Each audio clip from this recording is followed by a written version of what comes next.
Good evening, everyone. Good evening.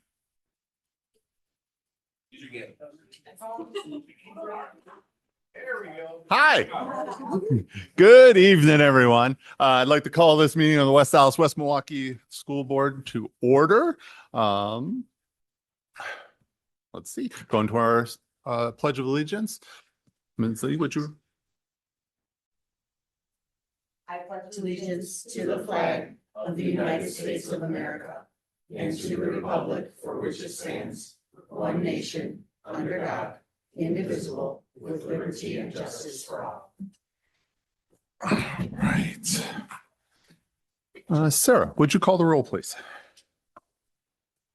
Mr. Lee, Here.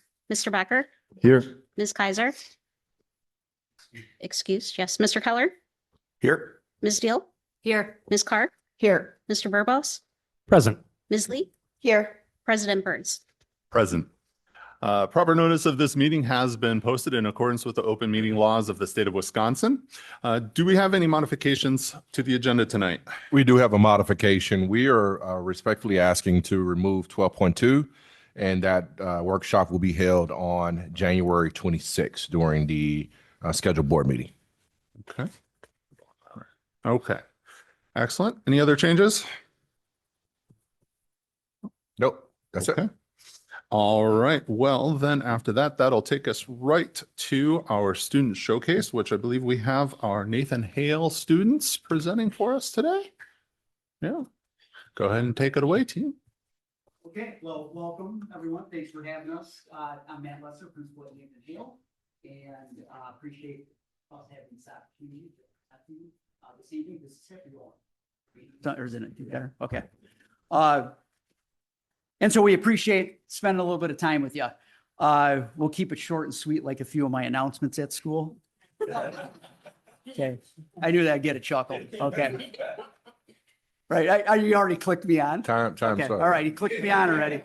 All right, so today we have the opportunity, I have a number of students with me. I'm going to get to their introductions in a moment, but we'll have them rotate through to share some input from their perspective regarding what we have to share. The first thing I want to do is we always talk about this theory of action piece when we bring our attention to the academic focus. All the board members are familiar with theories of action from each building. Obviously, the intent is that all our students increase their student achievement, and we want 100% of our students to meet the benchmark on our ACT and get the appropriate growth on the FastBridge testing as we work through the year. We're actually going into winter testing now this week over the last 2 weeks, and that'll be our mid-year kind of dipstick to see if we are closing gaps, moving kids towards the college pathway appropriately.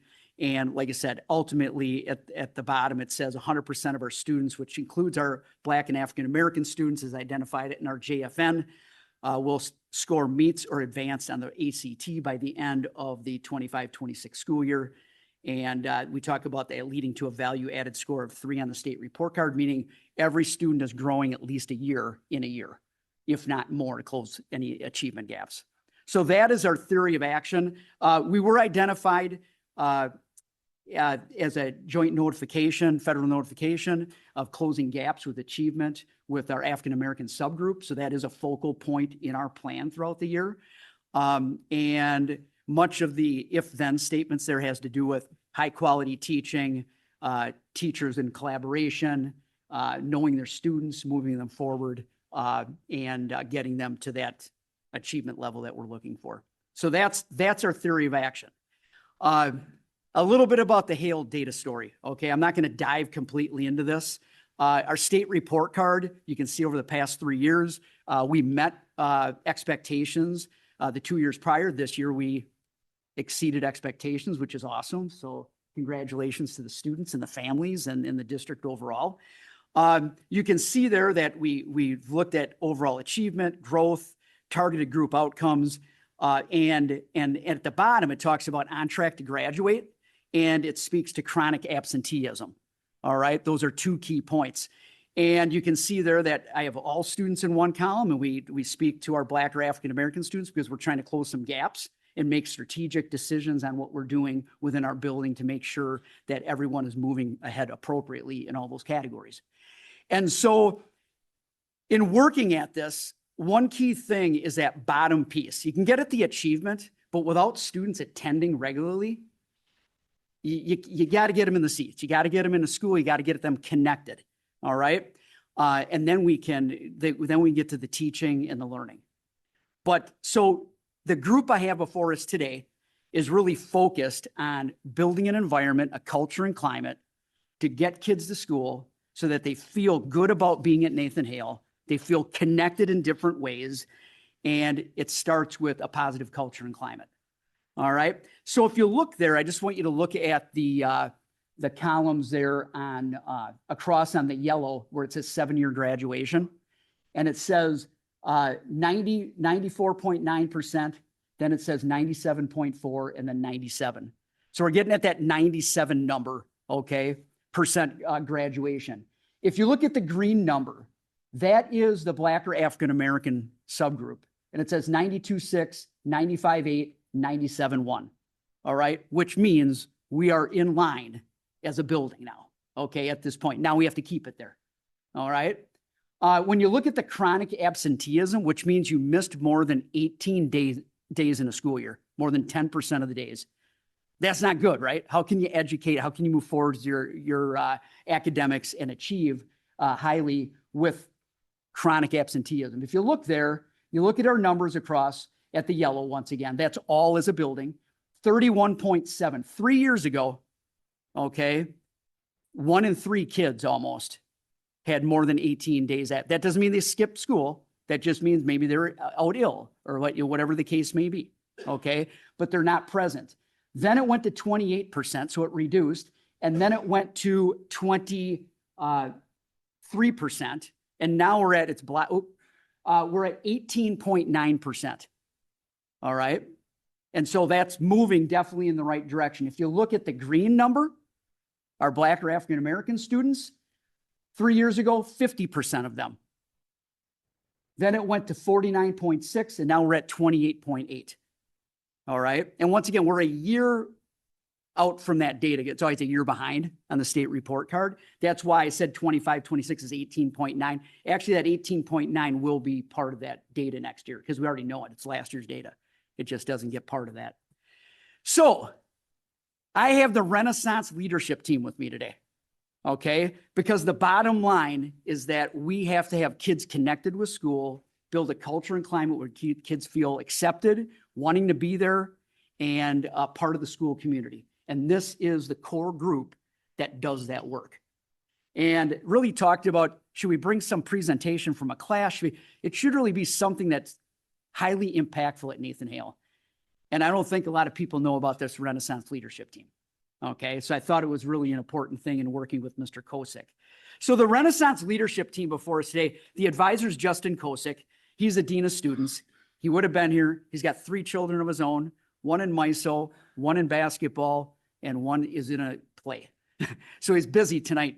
2 people are taking 3 people around. So he sends his best as well. So this is our Renaissance core leadership team. Okay.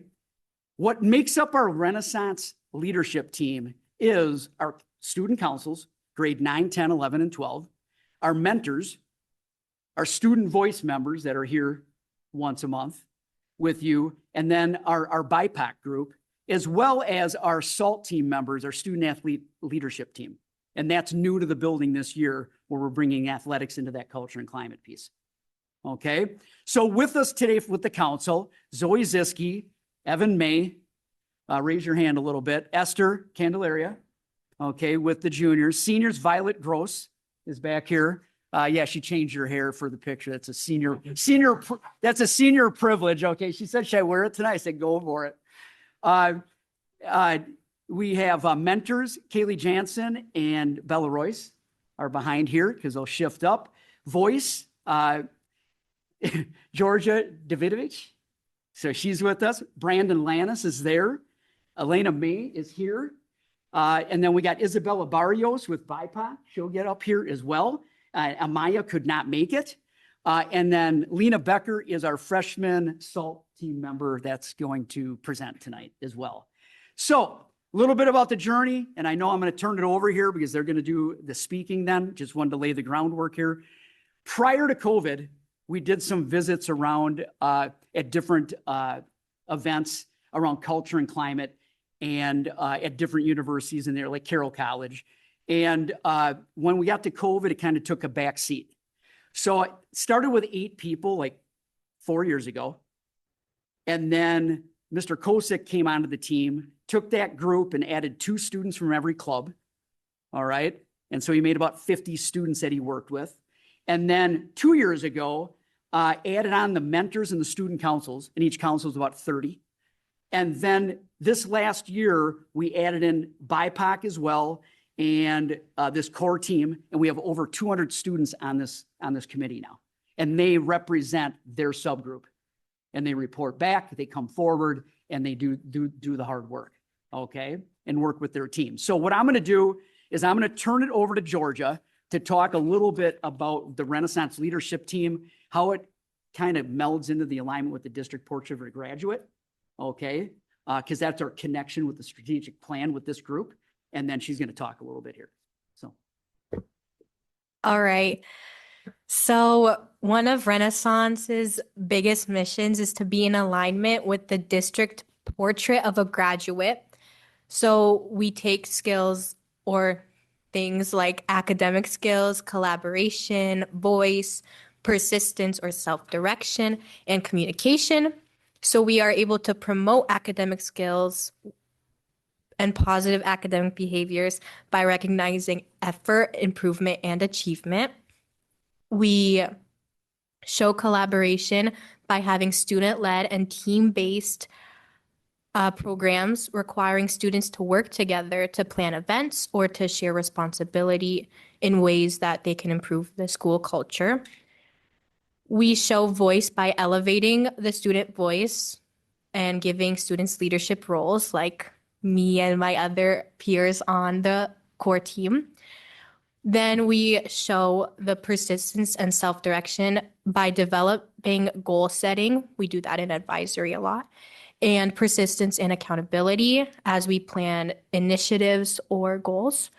And then communication, we emphasize clear and respectful communication and collaboration with staff and administration to help us plan through different things. Then our goals as a Renaissance team is to increase the number of students on honor roll by 5% and decrease the number of students with Fs by 5%. So a little switch. And then we want to reduce chronic absenteeism by 2%. So we were able to reduce it by 2%, going from 18.9% to 16.9%. And we are on track to have 15.2% this year. So a big drop. And then we want to improve character by reducing the number of loitering incidents, which we were able to do by taking it from 24.4% to 19.4%, which is a big difference, which was an 18% reduction in loitering. So I think that's pretty good. And then last year, for the whole year, we had 1,067 total referrals. But this year to date, we've only had 382. And I say only compared to that number. So that was a 30% reduction in behavior referrals, which was pretty great. And now I'm going to pass the mic to Zoe so she can talk about what the freshman council is doing to help improve the school. Hello, I'm on freshman council and I'm a part of helping with faculty recognition. Faculty is staff and faculty. Recognition is the intentional practice of acknowledging and appreciating all adults in our school community, including teachers, support staff, and administrators. By recognizing faculty, we help build a positive school culture where adults feel valued, which directly supports students' success and engagement. Two of the things we've done so far is a room service. So what we would do is we put a form on every teacher's door that they could fill out. we ordered all the items and like tallied it up and we gave it to every one of the teachers. That was one thing that I did with freshman council. And we did this right before break, which was curbside coffee. And essentially, we gave a form to every single one of the bus drivers, and they had the option to choose between like hot cocoa, coffee, water, brownies, cookies, donuts, etc. And it's to like show appreciation for them taking and just protecting the kids essentially. And upcoming events is a hot cocoa and coffee bar. We'll see how that goes. Fun Fizzy Friday and paper plate awards. Yeah. I'm gonna pass it over to Evan. Hello. I am the representative for Sophomore Council. We are in charge of peer connections at our school. We like getting students together and out of those cliques and get them interacting with each other, doing positive things for our school. As it says on the slide, it creates a safer and more inclusive environment, and it encourages a lot of good things. We have some events like Winter Formal. That's a really big one. Get all the students, have a dance, spread the love. It's a lot like the gratitude wall. Students can make good comments about each other and put them up in the hallways for everybody to see. We have the compliment clothespins. We write names on clothespins, click them to people, and give them compliments. And then we have the sophomore lock-in, which is more for the sophomores, but it's still to get all the sophomores together and working together. And then I'll pass it to one of the best of us, Esther. Hi, my name's Esther. I'm a, a representative from Junior Council, which really focuses on student voice. I think student voice is really important because it gives students meaningful opportunities to share their ideas, perspective, and concerns about their school experience. When students are heard and involved in decision-making, they feel more connected, empowered, and invested in the success of their school. In the beginning of the year, one of my first tasks was to get the pulse survey out that Justin sent Hale. And that survey really just has students answer how they think teachers are doing on getting to know them, how they feel, like school recognition is for like whether it's sports, getting your grades, maintaining grades. But it has like the students themselves answer it. So it's really helpful to see, I guess, how the major population of Hale feels about it, because even though there is a large population who's on this core leadership team, we are coming from councils and from other groups. So a lot of people don't get that recognition just because they're not in these groups. They don't get their voices heard. Another upcoming events with Jostens is we're going to send the survey out again to see if any of the changes we've been doing have been noticed by the students and are getting positive recognition. And then a student town hall, which will be collecting all those survey answers and then getting students to talk about why they feel like that and what they think the school can do and put into action on how to make those things better. And then, of course, we have prom upcoming this year, which we are dedicated on planning. I'm going to pass the mic to Violet now. Okay, so I'm Violet Gross. I'm the senior council representative. And senior council, our whole mission with Jostens is to work on school spirit. And I think that school spirit it's like pretty important because it's able to build a pride and a shared sense of unity among the school, because students and staff and faculty, they're all able to come together and connect through school spirit, and it encourages a positive and like more just happier like climate in the school. So what we've done to encourage that is we do High Five Fridays. So when you come into the school, I'm sure you've seen it already on the district page, but it's like music and everyone's high-fiving and fist bumps. It's just really fun. And then for homecoming, which is one of our bigger events, we have pep assemblies, and then we had our big spirit week, and we have more smaller spirit weeks throughout the school year around like Christmas and like different holidays and stuff. And then some of our upcoming events, we have Snow Blast, and it's a big like leading up to Winter Formal. It's a whole week event with different challenges, and everyone gets to make a team. And then there's a bunch of fun spirit weeks as well. And then we have our second semester pep rally to really start off second semester and make it more fun and acknowledge all the winter sports and what people are really doing during the winter. And then we have our rock, paper, scissors tournament. So then each advisory has a representative, and then it goes into grades, and then it goes into, like one winner. And then at the end of the year, we have our senior walk because we are still senior council. So we are like mostly dedicated for our seniors and wanting to wish them well before they graduate. So I'm going to pass it to our mentors, Bella and Caitlin. Hi, we are the mentors. I'm Kaylee, And I'm Bella. and our job is student recognition. And student recognition is, well, what it sounds like, where we recognize students for their hard work and things they do that we think are very recognizable. Um, so I'm gonna kick it off talking about well, it's still a work in progress, but working on setting up these student appreciation cards. Excuse me. So we're gonna have we're gonna have like maybe like once a month have like the teachers pick a student where they get to recognize them and they write like a personal little note, and then we will make like little like goodie bags with like some candy or whatever that they can give along with the note.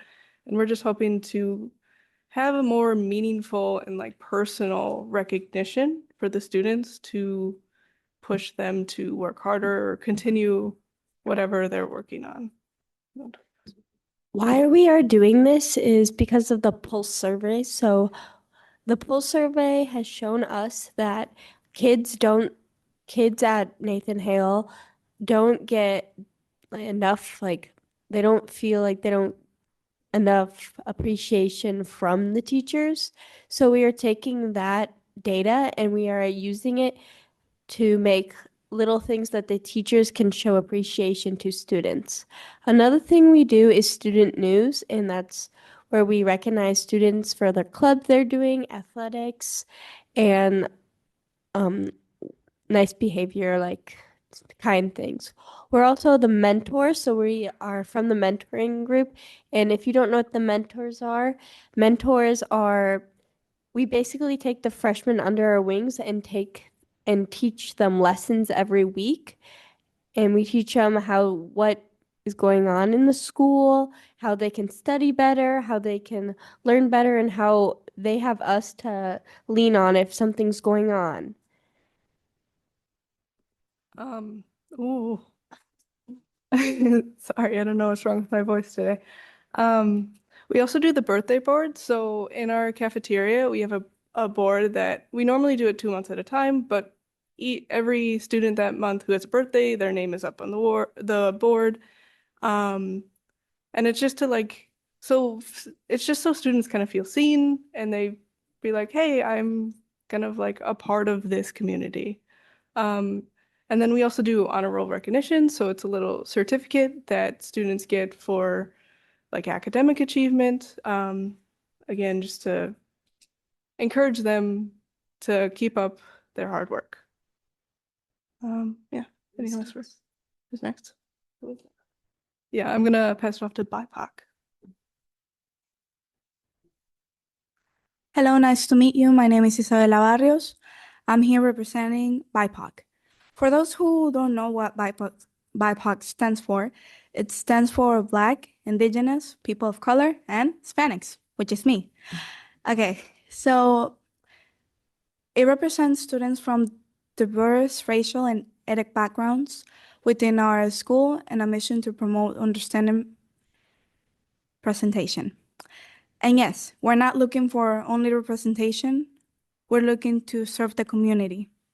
And at the same time, to create an awesome community around the school, because many of our students, which can be the Black Student Union, don't feel like they're being recognized, or me as Hispanic. So that's why there is Black Student Union, which is one group that they meet on Thursdays, and La Rumba Hispana, which is the Hispanic group that they meet on Tuesdays. Both of our groups are trying to, serve the community by small details. Right now, it doesn't seem like it's a lot, but like they say, everything starts with a beginning.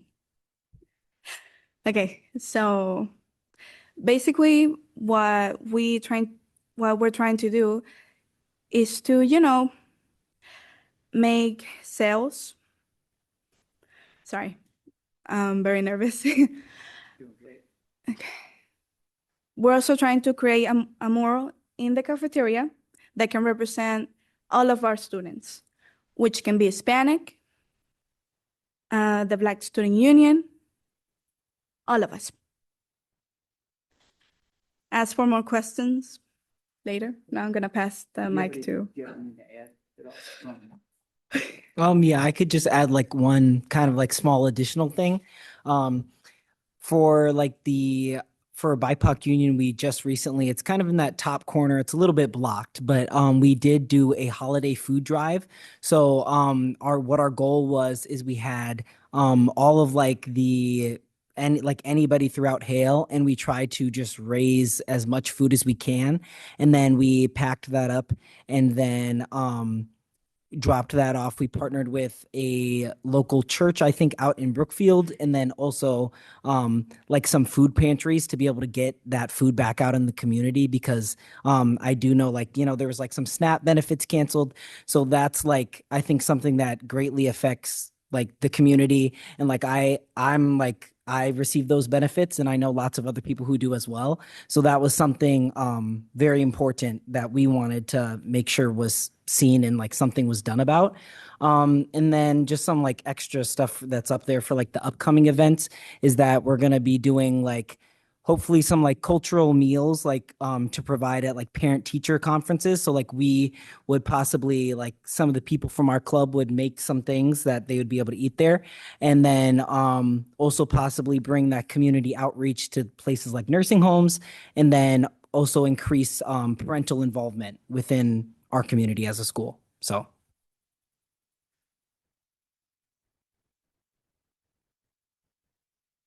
Hi, I'm Lena. I'm here representing the SALT team. The Student Athletic Leadership Team, it's like a group of some of the athletes in our school. There's two from each grade. We have people from volleyball. It's me, Sophie, and Savannah from volleyball. We have people from basketball like Case and Lee. We have people from football like Romeo and stuff. And we just try to better the athletic environment at Hale. Like we personally, again, I have a lot of friends in athletics, so I'm asking around, hey, what do you think we could do better with this? What do you like need? What did you dislike? Just trying to make sure that everybody is still feeling welcome in sports and everything. Because if people, again, if they want to do sports, they're going to want to come to school, which helps with our attendance and everything. With our athlete experience, obviously the school and athletic bridge, that's huge, as well as our community engagement, trying to get people to come to games, helping us do halftime shows and everything, having like interacting with the crowd and everything. At program development, we are trying to get more of our teams in the weight room, helping do off-court conditioning, helping build strength and everything, just trying to better our athletes. Also figuring out scheduling, that's a big thing as well because we have so many teams, especially during fall sports when you have what is it? It's like football, volleyball, cross country. They're all trying to get in. It's just difficult. So scheduling and communication is always huge. And then who's at Elena next? I'm gonna pass it over to Elena. Hi, I am Elena May, and I'm representing the student voice at Nathan Hale, and I'm here to talk about a leadership training that went on with the whole school district. A few years ago, me and some other students throughout the district went to the Illinois Holocaust Museum and attended a leadership training, and one of our DOCI students, Melody, planned one as a passion project, kind of relating to the one that we did when we were at that museum. It really had focus on universal human rights. It had students looking at all different rights that people believe the entire world should be available to, like the right to life, liberty, property, the right to education, and things like that. We were able to do a couple of different breakout rooms with West Allis Rotary Club, as well as some of the West Allis coordinators of different neighborhood associations and such. And that just taught us different ways we can network with people around the city, and not just necessarily in our school district, but even farther outreach. And then the last part of that was that we were supposed to come up with something for our school to maybe implement that would be a project to better the school or to do community outreach. We actually came up with three. Nathan Hale came up with three. The one that is looking the most promising right now is the Peace Garden. And a Peace Garden would be a garden outside the front of Nathan Hale. We have possible PTSA funding and possible funding from Rotary. It would be a place for students to go out and sit, and maybe we could figure out a way for some students to do lunch out there. We're not sure yet. But that one actually looks pretty attainable. And then another one we thought of was high interest day. So maybe instead of like a career day, a high interest day. I mean, decently similar, but more based on what students say they want to do, maybe in some sort of survey. And then the last thing we came up with was a theoretical WAWM reach, where we were just trying to find out ways that maybe we could become more connected with our community. Maybe one club one weekend wants to do shoveling, and they have slots for people in the district to sign up, and they go shovel their yards. Something along those lines. So maybe at some point we might start something along the lines of that, and I think that would be really good. A way to connect with neighborhoods and different businesses. I thought one way we could maybe connect would be through a la carte, because that's a big one with all different businesses. So that was a really informative training that we did. We also did individual training with Mr. Kosek at our school, which just taught us about different roles, how to deal with maybe people who don't want to cooperate with you, and how to be better leaders.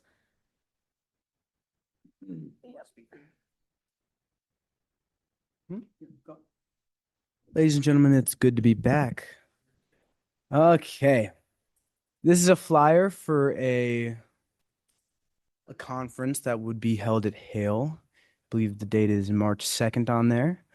We would have 2 guest speakers from Jostens, and it is a workshop to get other people interested in Jostens. We're the Jostens leadership team, and we can help more schools, and obviously it's helping us. We're gonna have all the students coming to the gyms. We're gonna have 2 guest speakers. John Jensen, he's good at finding, I guess, a summary for your school in a way, a good image, a good yeah. And then we have PC, who is more of a he's a figurehead for the project. He's good at getting students working together, people working together, and that's our goal on Renaissance Leadership. We want people working together. We want good grades, good academics.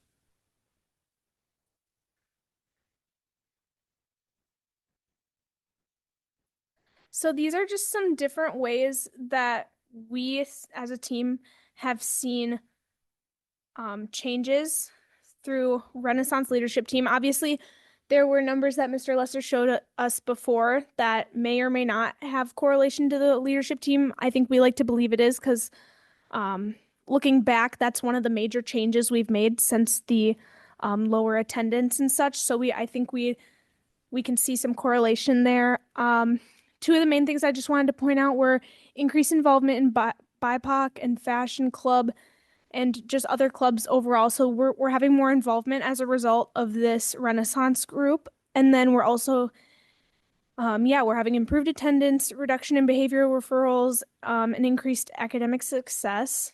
Hale now exceeds expectations as a school rather than just meeting expectations or falling short. And then those are just some comments from all of us. saying how we think it has affected the school. Does anybody have any questions? Thank you, everyone.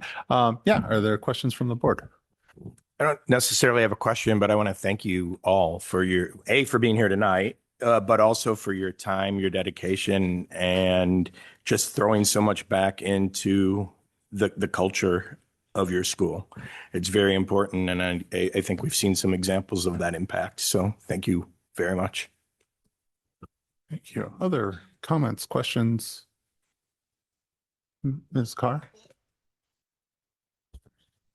I was just curious about, some of you are seniors, and as this continues, how do you get chosen to be part of this? Do you apply? Do you work with the adults? How do we do this?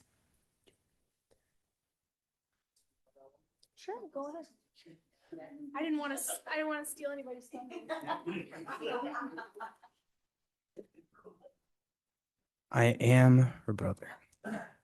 The way I was chosen, I'm a sophomore this year. I was a freshman, and before we have what we did now, specific people from each council, we in each group we just picked 2 people. I was literally just rounded up, but we've refined the process. We're making it better. You had to apply this year, from what I know. You had to apply this year, and COSEC would sit down with you, talk to you, and pick you out of a crowd for skills that he wanted. Thank you for the question.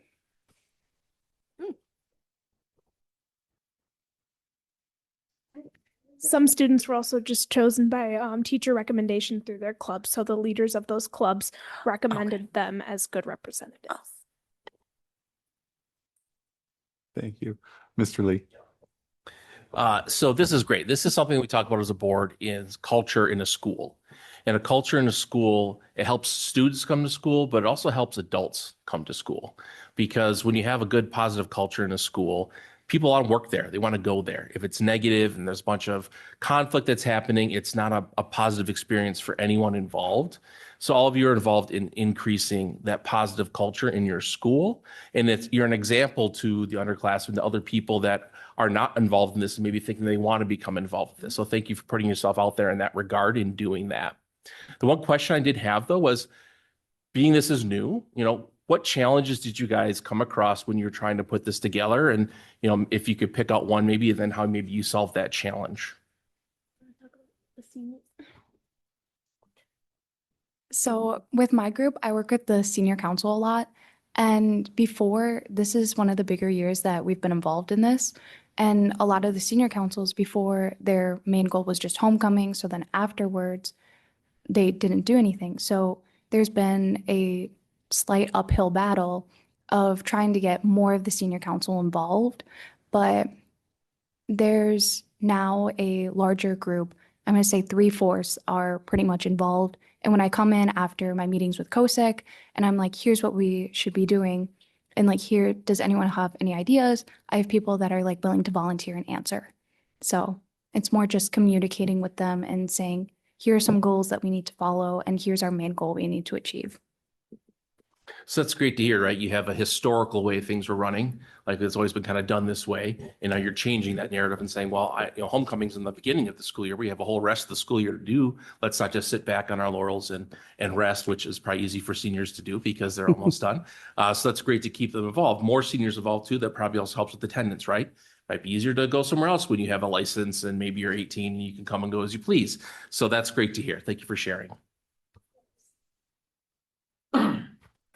Any other questions? Yeah. I actually have 2 questions. So the first one is, I would assume that each year, like for the kid, at least for the groups where kids are either chosen or voted on or whatnot, that is something that every year then is done, correct? It's not like once you're on, like if you're a sophomore or junior, you stay on, or is it like an every year kind of a thing? How does that work? Now that we're under this new system, I'm not exactly sure, but in the past there has been some, like, if you're on it, you've pretty much continued to stay on it. Okay. Yeah, so as you saw, like that slide said, how we kind of grew over time. It's going to Right. be something we talk about. How do we cast that net further and, Okay. and things like I that. asked my son who's on the SALT team and he wasn't really sure either. So that's why I thought I'd ask. Okay. And then the other thing I wanted to ask is, and whoever wants to answer is just, is there any, since this has started and you guys are kind of really getting at it now, is there any one particular moment or event or anything that really just kind of struck you like, aha, or like, this is really good? You know, just any moment that really just kind of caught your attention.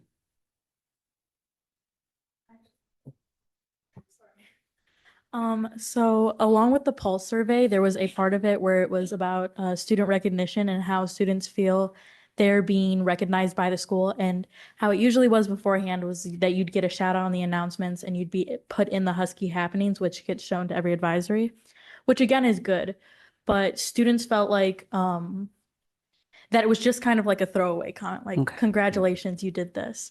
So Mr. Kosek did a really good job at not only reading the survey, what happened in the survey, but also changing it. So he started going to classes, like individual advisories, and congratulating the person in person, kind of like just shouting them out in their advisory so everyone was well aware of it. Mhm. And I remember in the comments hearing that someone was shouted out and she's like, "Oh, I just thought it was so cool." And I thought that was amazing because it was a recommendation that we all had and we all thought we should do it, but just seeing it like happening in the moment and then seeing that it's creating a positive change is really nice. That whole coming to fruition is kind Yeah. of, like you said, that aha moment and whatnot. So that's wonderful. Very good. Thank you.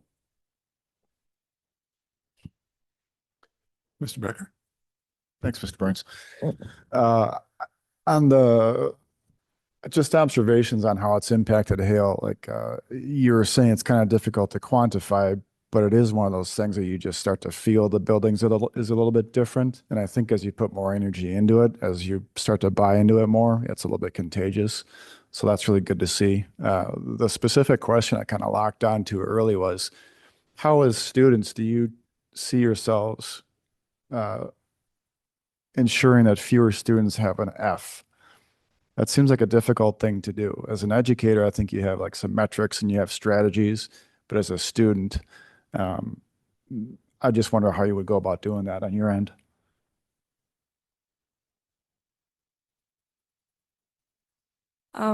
I think a lot of that is just making the kids want to go to class. Because like they have to be there to learn. And we have had like a lot of issues with like kids skipping or whatever. So that, but then also like with like us, we work with student recognition, so we try and like notice when like even if a kid is like we're trying to work on ways that even if a kid like is struggling academically, like if they're still putting in effort, we're trying to find a way where like maybe instead of just like, oh, this benchmark, like, oh, we're seeing growth. And to be like, hey, we see that, like keep it up, like you're doing great. Should I go? Going back to like our student recognition cards, we made those cards specifically for like me and Bella saw that we only have like rewards for like honor roll or good attendance. But you got to think about the other kids in other groups from where they come from and what they think is good. And we want kids to feel like more inclusive at our school. So student recognition card shows how teachers are seeing growth to students. That's like coming to school like 3 days a week instead of like once. Like as a senior class, you can start seeing as the year goes on how hard it is to get to school and how like your fellow classmates are slowly slipping. But just like a small reminder of like you're doing great, keep going, we're proud of you. Like it's kind of like that. Thank you. Sorry, just to add on to Bella's point, I think preventing the Fs, I feel like occasionally, personally at least, I feel like when teachers put too much pressure on you that you need to get something done, I mean, obviously you do need to get something done. I think it's just sometimes when you're so overwhelmed with work from your other classes, you're so focused on just one class that you kind of forget about your other ones. So just making sure that you have time to do all of your stuff and you're staying up at least in one of your classes instead of putting all of your work into one class and just falling behind in the other ones. I did want to say something to add on to Kaylee's point. With the student recognition cards that they're doing, I feel like it's helping students feel a lot better on, like, my teacher sees me and not that they're just teaching to a classroom. I feel like in a bunch of classes, if I'm not genuinely, like, not genuinely interested in the class, but if I feel like a teacher doesn't, like, see me as a person or care about me as a person, I'm not going to try as much as I would in other classes that, like, the teacher knows my name, the teacher asks about my weekend, you know what I mean? So I feel like with the student recognition, like, it's helping students not only feel more seen, but they're feeling more comfortable in these classes, and that invites them to try more. I was gonna, just in case. Any other questions from the board? No? Okay. Did you have? You're I was just going to say, I'm real proud of this group. They've made a great impact. You can hear it. You know, I mean, it was like, I know it took some time and I know that, you know, we only get one shot at this, and this group has major impact. It's over 200 kids in our building that these are students are leaders of, and there's 200 other worker bees out there that are, you know, out of 1,150. So that's a good impact when you have already 200 kids all bought in already. And just really proud of their efforts, the time, the commitment, and they're just really special kids, and really happy that they're part of the leadership group. And like I said, hats off to Mr. Kosick. He's done a wonderful job the last 3 years, taking this and moving it from kind of administrator directed, which it had to be at the beginning, to now you can hear they do their thing. They got their goals. They go back, they make it happen, and they meet once a month just to notify and get the information out. But keep it up. Way to go. Proud of you guys. So definitely. Thank you.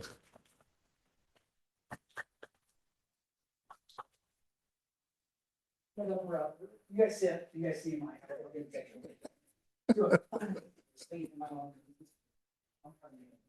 Oh yeah, You run the back. You let it happen. I did. I saw it. I saw it.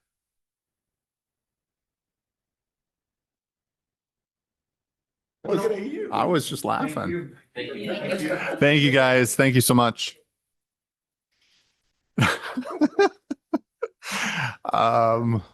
All right. As our Hale students are getting out of here, yes, very nicely done. We're going to move into our superintendent's report.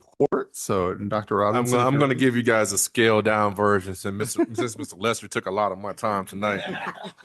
And then now he's leaving out of the door. Isn't that something? So my legislative update for tonight. On January 8th, the Assembly Committee on Education conducted a public hearing and an executive session on bills affecting K-12 education. Some of the bills that were mentioned involve crime or violation reporting by districts, open enrollment deadline extension considerations for military families, as well as licensure, lifetime licensures for options for teachers who work with American Indian language and mandate on blood and organ donation, et cetera. So those are some things that are coming down the pike as far as state legislature is concerned. Our recognitions have a couple of celebrations, and one that's not mentioned, I just want to give a shout out. National Thank You Month. Okay, that's a new one. I didn't know that existed. National Mentoring Month. Happy New Year to every single person who's hearing this. We hope that 2026 was just as good as 2025. And of course, we have the Martin Luther King Day, national holiday on January 19th. This is also National School Boards Month for January. So to my 9 bosses, I want to say thank you for your continued support. This is truly, this month nationally is the month that you are recognized. I know Wisconsin does it in October, I believe. So, but nationally it is January. So I just wanted to send a special shout out to you guys. I know Mr. Pollard is in the audience. We have our next production, which will be The Crucible, is January 29th, 30th, 31st, and February 1st. We do have a couple of cast members who are here. So, Mr. Pollard, I'll turn it over to you. Well, good evening, everyone. As Dr. Robinson said, we have our next play coming up at Nathan Hale. It's in about 3 weeks here. And so we have a new to us director for this production. His name is Christopher Orth, and he's very involved in the theater scene around the Milwaukee area. He's also the academy manager of First Stage. So we're really fortunate to have him working with our students. We had over 50 students audition for this particular production, and we were able to cast 21 in the show. So here with us tonight, we have Lyric Reed. He plays Reverend Samuel Paris. He is a senior at Central.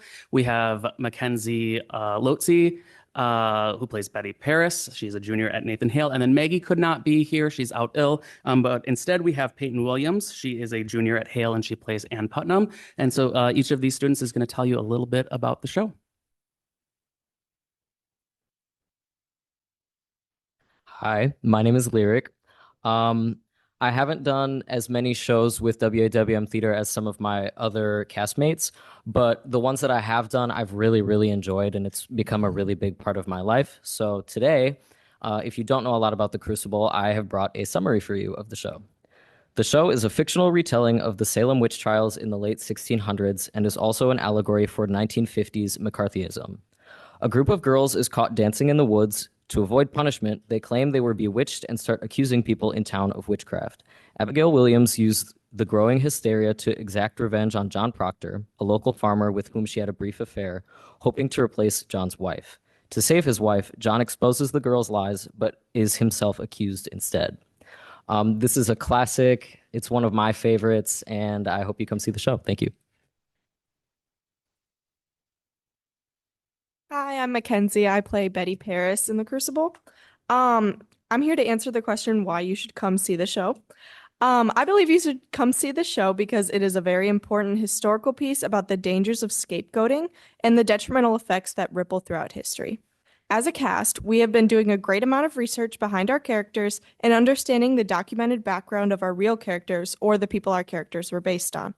Aside from that, we've also been really growing and bonding as a cast to be able to produce something impactful on and off the stage. Thank you. Hi, I'm Peyton Williams, as Mr. Pollard said. My character is Ann Putnam, and I've been asked, what have you learned during rehearsing The Crucible? So, rehearsing The Crucible hasn't only taught me how to be a performer, but it's also helped me to learn how easily a community can be affected negatively by not telling the truth. This shows us the importance of being truthful, especially for the better of the community. In addition to this, I've learned how to look for good in especially devastating situations. The Crucible is a really heavy show, and so it can be difficult to find happy moments or breaks where everybody can just laugh. However, I found with my cast and crew, we've had a blast doing this, even though the show is so heavy. So thank you.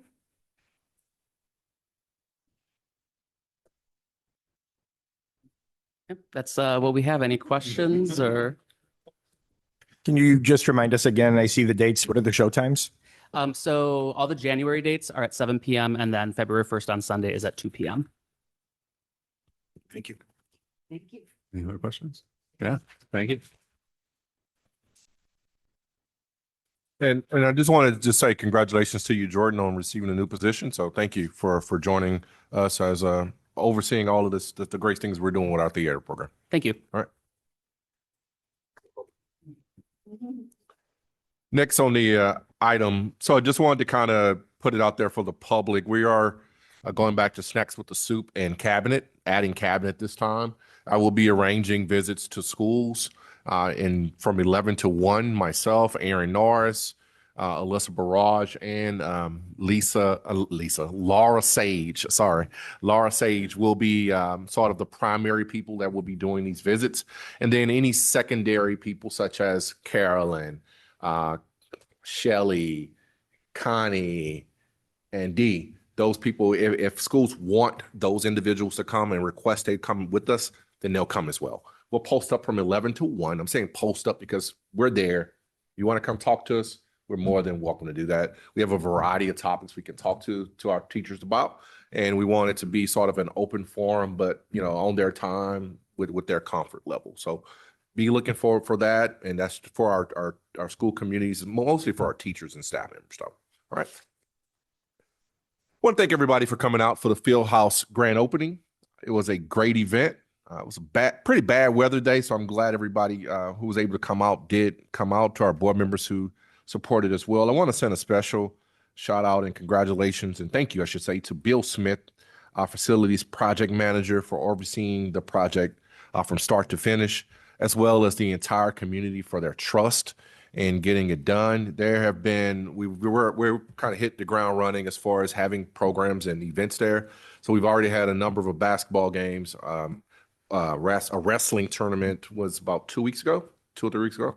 And I showed up. There were a lot of people here, a lot of people. And so we're just excited. I do also want to thank Mr. Joe Stanton from Three Leaf Development, as well as Shiji Schmidt for their support throughout this project. And now to our guest of honor. All right, Mr. Brandon Landis. Let me tell you something about Brandon Landis. I left the production of You're a Good Man, Charlie Brown. Did I say that correctly? Yep, that is correct. 2 months ago. And all I could talk about was Brandon's performance.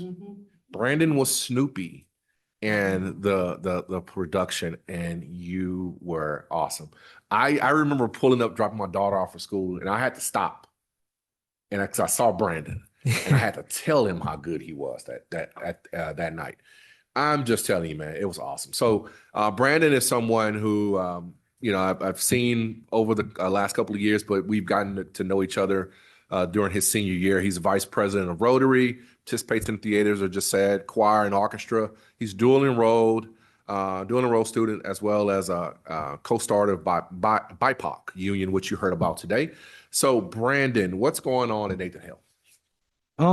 So as I said earlier, we had the BIPOC food drive, and then going just a little bit further into detail, we're planning on making like a cultural mural that would represent all cultures in our cafeteria. Because currently we just have kind of little like flags up with the names of the countries, but we do not have like literally every country flag. So we thought a more meaningful way to like kind of represent that is instead we're going to paint a mural there instead, and not specifically represent each country or try to represent each country individually, but represent people as a whole instead, because that's what we're trying to do with BIPOC.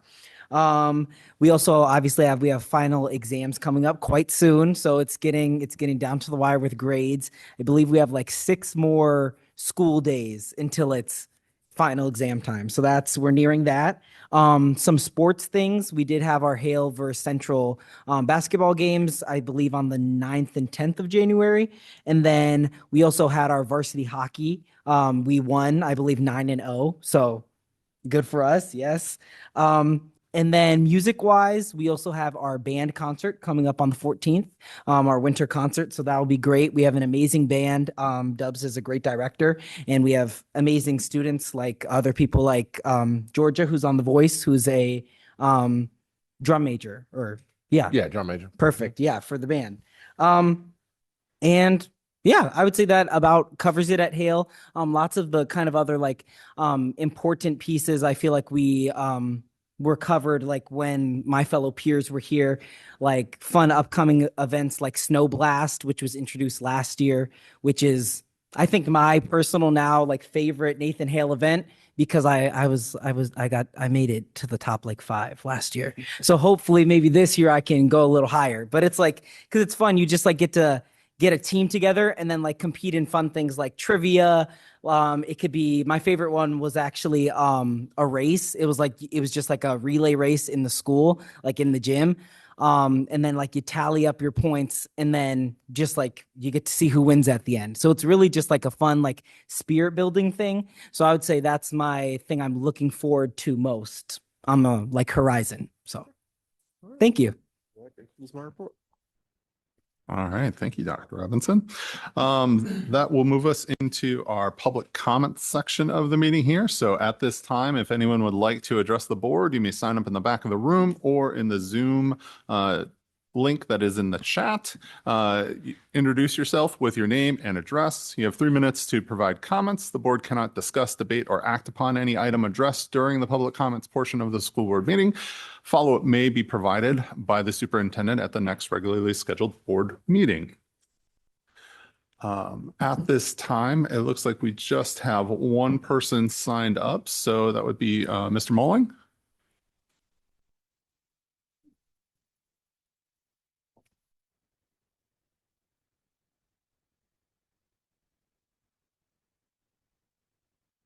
Best and everything. John Mulling, 3050 South Oak Drive in Berlin, Wisconsin. I found this article in a national news publication called The Daily Caller. I'm going to read it directly, no adds or subtracts. The heading is. Start over.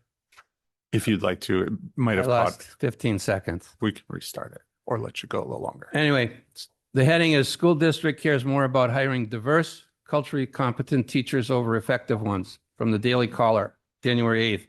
A Wisconsin school district has been hit with a federal complaint for allegedly using race-based hiring practices and prioritizing diversity over qualifications.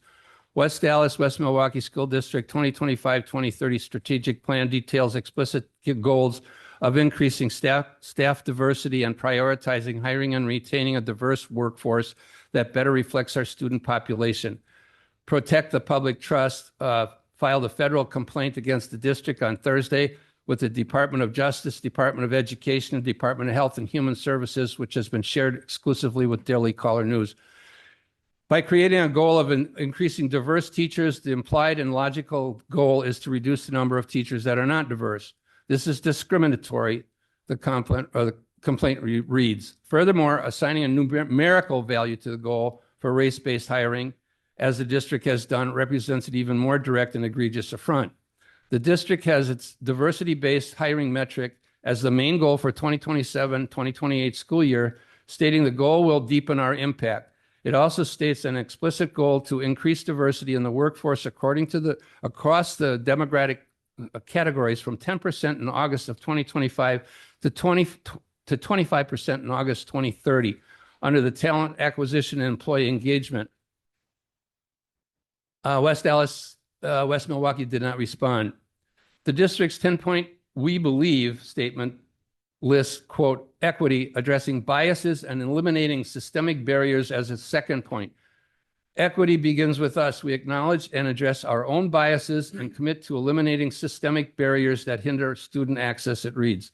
The third bullet point promises to provide students with rigorous, inclusive, and culturally relevant learning experiences. Our team must reflect our values, another point reads. We recruit, retain, and develop a workforce that is culturally competent, inclusive, and committed to equity. It mentions equity in some form a total of 4 times. The district state plans to increase student success as well, but in doing so admits that 33% of the third graders students are testing proficient and advanced in literacy, and 33% of its 8th graders are earning the same status in mathematics on the state exam. If it isn't clear to everyone yet what is happening in Wisconsin, Ohio, and many other states, it is an unfortunate symptom of how our education establishment has lost. I got 15 seconds. I'm almost done.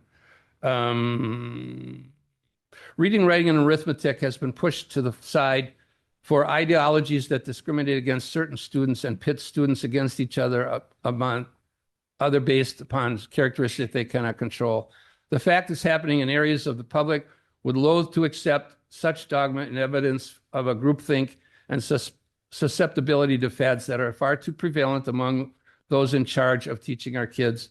The district is clearly continuing its practice of imposing DEI, diversity, equity, or inclusion, on its pupils and staff in some form.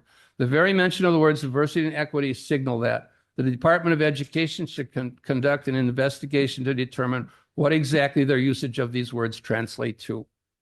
That's not my comments, that's just an article. And this has been on the radio today. This is in the news, and this is national. And DEI has been told by this, I believe, the Supreme Court not to pursue. We do not pursue people on basis of race, color, or creed. It's kind of the opposite. Thank of you, Mr. Mullen. Thanks. Thanks for the extra. All right. I'll look to see if there's anyone else currently signed up. There is not. So I'll wait just a moment, just in case anyone's rushing to the link in the chat. Seeing nothing coming up, I will at this time close our public comments section. And we'll take us on to our board reports, item 9, and starting with 9.1, the review of the board calendar. So today is January 12th. We have a regularly scheduled board meeting, which has an financial stability and efficiency workshop with our enrollment projections. We are also going to have another workshop, but that has been rescheduled for the 26th. So then on January 26th, we also have another regularly scheduled board meeting, which will include a CCR workshop, and this will focus on the state of post-secondary opportunities for our students, as well as what's on the immediate horizon, as well as a referendum update. We'll have that. And then we will also have our student services workshop discussing the high school bag restriction that we are looking at. That is our calendar. And so from there, we have our committee reports, 9.2, starting, well, and only college and career readiness. Mr. Becker. Thank you, President Burns. The College and Career Readiness Committee met this evening before tonight's board meeting. We had 2 items that we discussed. One was a parent concern. There was a study abroad and a grade point impact. Some parallels to what we have with the jazz ensemble about grades that were impacted, or grade points that were impacted by something that should be enriching, kind of stretch goals, and somebody pushing themselves in a way that they didn't necessarily have to outside the core. So we had a really good engaging session. There are some follow questions. We don't really have any answers right now, so I don't want to get too far in the weeds on it. But it was a really, really great conversation, and I appreciate everybody in being involved in it. We also had a conversation, we had a presentation that's going to be a board workshop in a couple weeks on a backpack policy for our high schools. Just real high level. I don't want to just wave your arms or something, Dr. Robinson, if I say too much. More or less, it would mirror what we do at the middle schools right now. Again, I don't want to say too much, but it was, again, a good conversation. We had all 3 of our high school principals there. Mr. Fish from FLW was there as well, and had some input and some thoughts. So again, a really engaging conversation. We ran, I think, just a little bit over an hour on these 2 items. So really appreciate everybody's time and input there. And we'll have more for you guys in a couple weeks. Thank you. Are there any questions for the CCR? No. All right. Seeing none. Thank you, Mr. Becker. And then that'll move us into 9.3, our board member reports of community events. Is there anything that anyone would like to talk about that they participated in the near past? Mr. Becker? Since the mic's right here, I was able to go to a couple of wrestling meets. I haven't been to one in about 30 years, so that was really great. The one was the Steck Invitational at the new WEC, the updated field house. It was really great. I really enjoyed seeing, I say it all the time with athletics. Anytime I bring it up, it's the same thing. It's these kids pushing themselves in ways that they just don't necessarily in everyday life. And if anybody here has wrestled before, it feels like you're fighting for your life. And those kids, they fight and fight and fight with every ounce they have, and then they shake hands, and then they shake the hands of the opposing coaches. And it was absolutely beautiful. Really appreciate all those kids' effort. Appreciate the coaches. They're late. Wonderful stuff. Thank you very much. Anyone else? Events that they've gone to like to share? No? All right, a little bit of a light week here then. So that'll move us on to 9.4, other updates and information items, which I currently have none. And that will take us to our consent agenda, which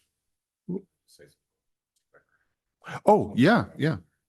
So just wanted to, there's a word that you use. I just want to make sure for the public, we're not looking at a policy. We're looking at a restriction. Okay. A policy will require a vote from the board. This is sort of like in the weeds, which goes to how schools function daily. So this would not be a policy change. It would be more of how we're looking at on a day-to-day. So I just wanted to be clear with that. All right. Appreciate I think that's it. an important. Appreciate Start getting it. text messages like, you said policy, wrong word. It's not a policy. That's why I asked you to wave There your is no arms. policy from the district currently around backpacks. That does not exist in our district policy. Okay. So I want to be clear. All right. Thank you for the clarification. All right, that will take us to our consent agenda, which is 10.1, our approval of minutes, 10.2, our employment summary, and 10.3, our supplementary contracts. Does anyone need anything separated out? No, then I would entertain a motion at this time. Move to approve. Move to approve 10.1, 10.2, and 10.3. Second. All right, I have a motion and a second. Is there any discussion on the motion? All right, all those in favor? Aye. Those opposed? All right, and that will pass. That will take us to our action items, starting with 11.1, the February 2026 extended travel to Orlando, Florida. And we should have. I'm going to do it. Oh, you're going to do it now? Of course, I am a Palms dad. Nice. So I can handle this. It's all you you. asked me last year, I was like, no, I can't do that. So this request is for the Nathan Hale High School Palms/dance team to travel to Orlando, Florida. The students, young ladies qualified for this national opportunity from their performance at previous camp. So this is sort of like the reward for, even though all of the young ladies are not going, it's still a huge opportunity for some of our students who would like to attend. And so they're going to be featured performers in the Disney Parade. I know you've all kind of seen that. And it's through Badgerette All-Star Talent Tour. So that's the title. And we're asking for approval from the board for their request to attend.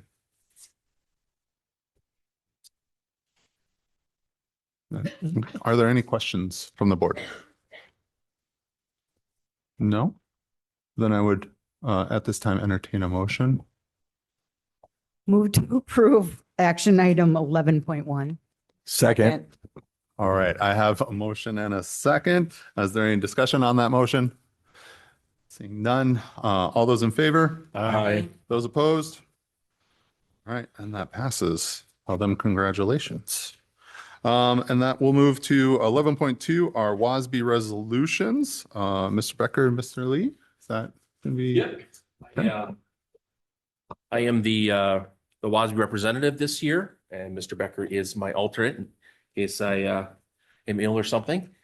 So everyone had received a copy of the WASB resolutions that were passed, that came out of their resolution committee that they have. And so there's 12 resolutions that are being considered. I went through them, and a lot of them seem like common sense things that I think that we would support. There's four that I would like to get some feedback from the board on. The first one is the second resolution, which is revisions to the school district and school report card process. And in this resolution, essentially what they were looking to do is change how the school report card is being calculated. And they want to so currently right now for the school report card, which I happen to have right here as a handy dandy handout, you have target group outcomes, which is 25%, on track to graduation, which is 25%. That's the same for everybody. And then you have achievement and you have growth, which is the other 50% of what makes up that report card. So right now, depending on your free and reduced lunch amount of students in your district determines how much achievement is weighted versus how much growth is weighted.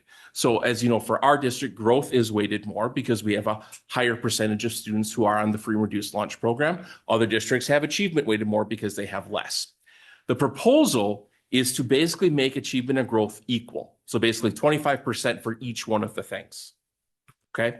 And then they also had a few other things. They also wanted to eliminate the practice of weighting student proficiency based on free and reduced lunch populations and take into account AP classes, international baccalaureate, dual credit, career and tech ed, and extracurricular offerings.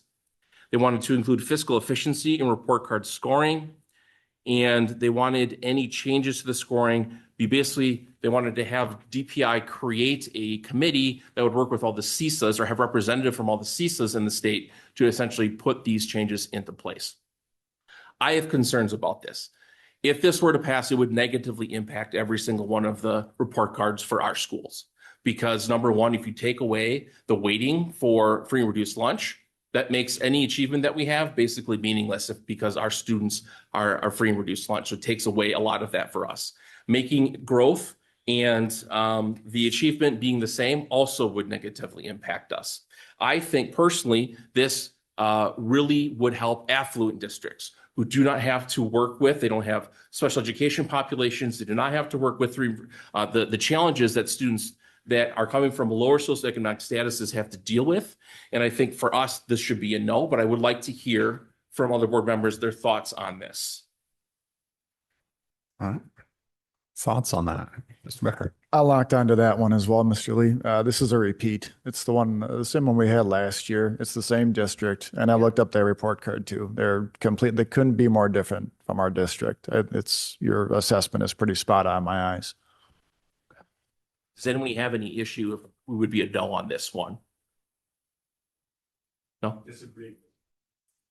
Yeah, so I would vote no. So John, just so I'm representing the board as the WASB delegate. And so I'm basically saying our board is saying like we would be no on this amendment. So if it would pass, then WASB basically put a resolution for it and say like this is what we think should happen. It doesn't say it is what's going to happen because that's up to other people to decide. But this is basically trying to say like WASB as the school board, Wisconsin Association of School Boards, which we're a member of, is saying these are the resolutions that we support. And so we would not be in support of that. So I'm hoping that it would not pass. Okay, so I'm going to put an A on that one. All right, and then the next one I had wanted some feedback from the group on was the next resolution, which is amendment to resolution 5.22 funds distribution. And really, and Aaron, maybe you could, because I wasn't really sure how this would affect this. I'm not sure why it's even being come forward. But basically what it's saying is, WASB recommend that DPI would be responsible for distributing federal grants as well as state grants instead of them coming directly to the district from whatever those granting agencies were for. And I don't know if you're familiar with this resolution, Aaron, but I don't really know the point of why it matters if DPI is distributing those funds versus it going directly to the district. To me, it just seems like another barrier, like I'm wait for DPI to release it, and then instead of it just coming right to us. So Aaron, do you have any comments on that? Yeah, I'd have to check more specifically into what exactly the background is on that. But typically, a lot of the federal grants that come directly from the federal government are released to DPI, and then we have to submit budgets to DPI that certifies what we're going to spend the money for. Is the money that we're spending it on restricted? Is it allowable, et cetera? So I'd be curious to dive more into that. Okay. Yeah. So let me just read. So the rationale is the state education agency has expertise, experience, and efficient structure to handle the allocation and disbursement of state and federal funds. And they want to amend existing 5.22 to read, the WASB recommends that the state education agency be assigned the jurisdiction to supervise the distribution of all funds intended for educational programs serving youths of elementary and high school age in any school system receiving public funds in Wisconsin. Additionally, WASB supports state educational agency supervision and distribution of all federal education funds if federal funding from the U.S. Department of Education is changed to be federal block grants or other funding sent directly to states from federal agencies. And it would repeal Resolution 2.62 flow through, which basically states that WASB supports all federal grants flow directly to school districts and cooperative educational service agencies or CISAs. Interesting. Could it be around some of the discussion happening federally with the federal or the Department of Education? Maybe it's like in advancement of some of those decisions that are getting made. I'm not sure. I'd have to. Yeah, where they're basically passing the responsibility onto the local state agency versus it coming directly from the federal government. So it's almost like the state is having to filter out. So I have some mixed feelings on that. I think if the state agency were on the ball with this kind of stuff, I wouldn't have any hesitation. Because if you're depending on them to filter things out and cascade it out, at the current rate that they're working up there, Right. I have a lot of questions. Mhm. That's gonna be a problem. Okay. But ideally, it would be a great vehicle for these grants to come down the pike, and we would know where to go. Hey, the DPI site, we have all the grants that we can apply for. But that's not currently where we are. Okay. So I'm hearing like maybe a nay on this one. What do you board members feel? I might advise Mr. Lee, you like hear out the conversation on Mhm. that to see what explicitly, like what was the issue that Like, what's brought the this point? forward, Yeah. and then depending on the board's feedback, Is that the might. board okay? Well, I have to make the decision there. So is the board okay me using my best judgment on what that conversation might be, whether we vote yea or nay on this? Yes. Okay, all right. I'll put up to me. Okay. Then that was fine. The other one was, so there's two different resolutions on decoupling the voucher school payments from property taxes.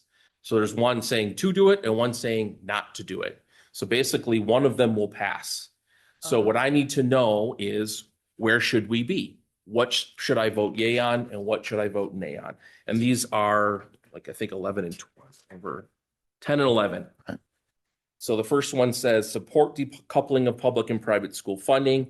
It would create one that says WASB supports legislation separating funding for parental choice at independent charter schools from the public school equalization aid formula, and instead supports the state taking full responsibility to fund payments to these schools.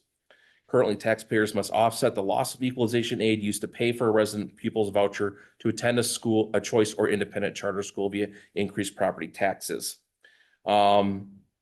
So reassigning responsibility for funding private school choice programs, independent charter schools to the state would keep equalization aid focused on public schools, mitigate reductions to equalization aid to schools experiencing declining enrollment, provide stability in funding, and increase transparency by allowing debate of the program in the state budget conversation.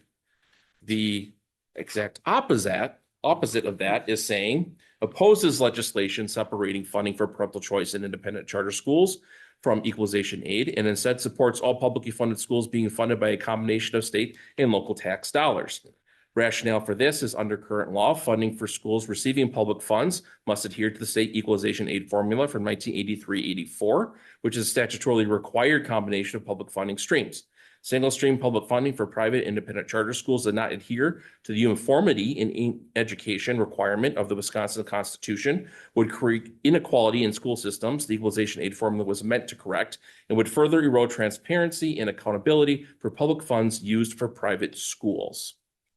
So those are the two dichotomous options that we have here. And actually, I would like to hear Aaron's thoughts on that. So from our perspective of a district, would we be benefited, do you think, from a public standpoint in decoupling? So conceivably, I see this as, well, it maybe would reduce property taxes from our perspective because we wouldn't be essentially levying property taxes under our name for private schools, right? So that would reduce our property tax burden for our constituents.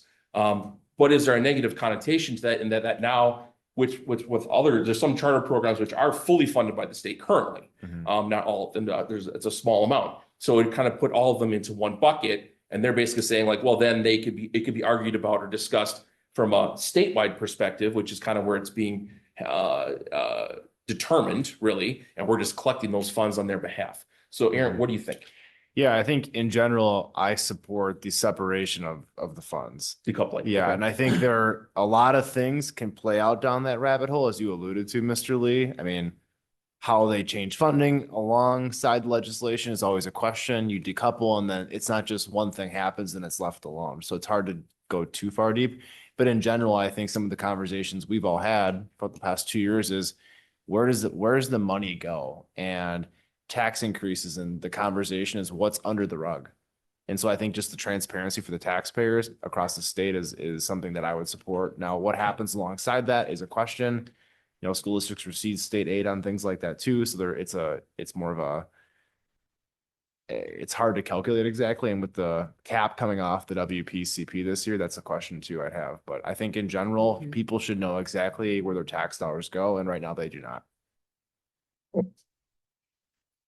So the contract to that is that if the decision is at the state level, they probably still don't know where their tax dollars are going to because it's being basically taken from all of the collections that they get at the state level. And then they determine, legislature determines how much they're going to allocate to that private system, right?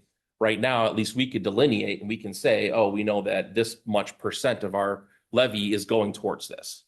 And each school district would be able to do that. And we could enumerate for people. People who want to see reductions in their property taxes are probably in favor of it, but the money's still coming from somewhere, right? It's not like it's going away. What do you think, Board? I mean, I would say that, as you said, like our first responsibility is to the constituents. And if this is a possibility of reducing the tax burden on our district, then that's probably beneficial.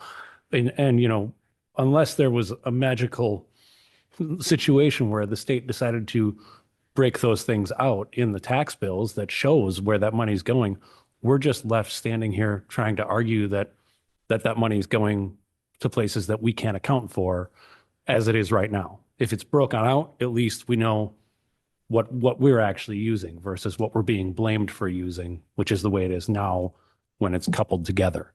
So I think that, you know, yeah, we're gonna gamble on whatever secondary effects there are, but I think that in the short, like in the immediate context, it's to the benefit of us, I would think, especially given the conversations we've been having with people the last month and a half, 2 months.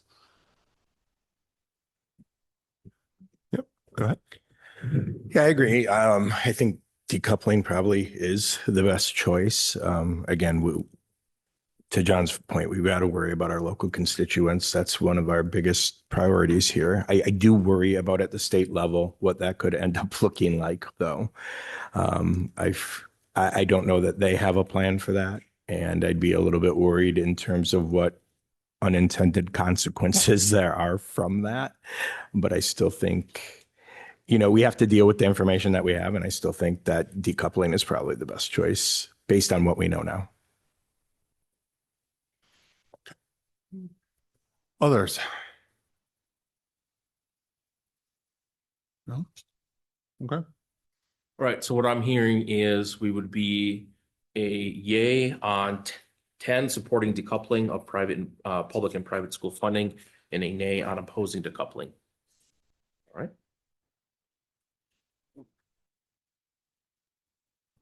Okay, so those were the four that I had just questions on from reading through and thinking like, well, I'm not sure what will be best here, but did anyone else have any questions or comments on any of the resolutions that are being put forward? Again, this is not saying this is what's going to happen, but WASB does advocate on our behalf, and these resolutions that are passed are part of the things they advocate on.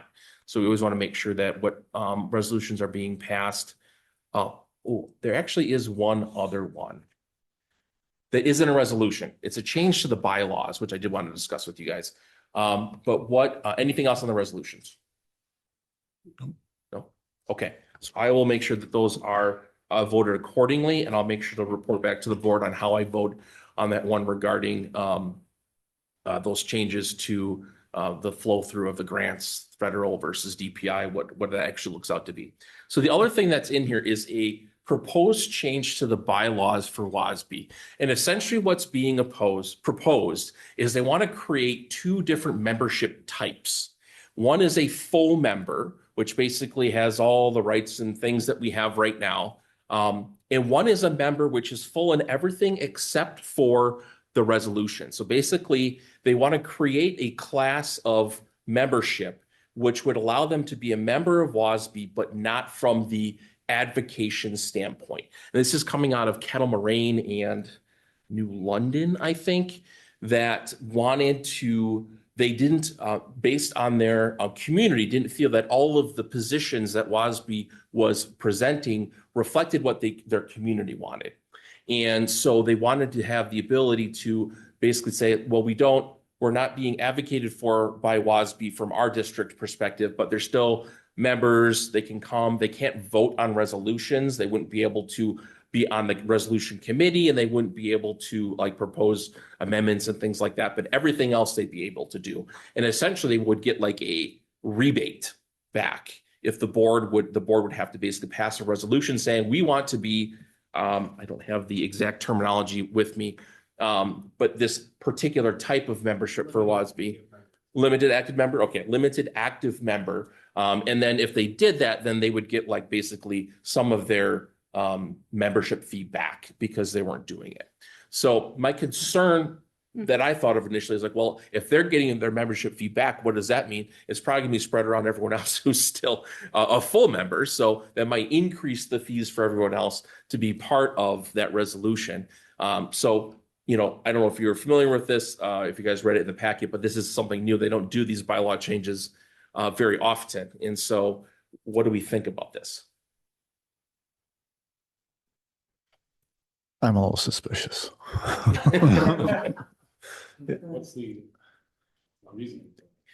So the reasoning is they feel that not all the positions that WASB takes forward. It's like for instance, you know, we're not in favor of changing the report cards, right? So say that amendment, that resolution passes, and we're like, well, we're not in favor of that, right? So we could say, you know what, we're going to pass a resolution that says we're going to be a limited member, and we're not going to pay our full membership dues to WASB because we don't feel they're representing our community in the resolutions that they put forward. That's why a couple districts have put this forward as a different membership, because right now you're either part of WASB or you're not. It seems like the beginning of a fissure to have a parallel competing sort of entity. It just seems like the first crack in the wall, and then it just. Right. Right. That they want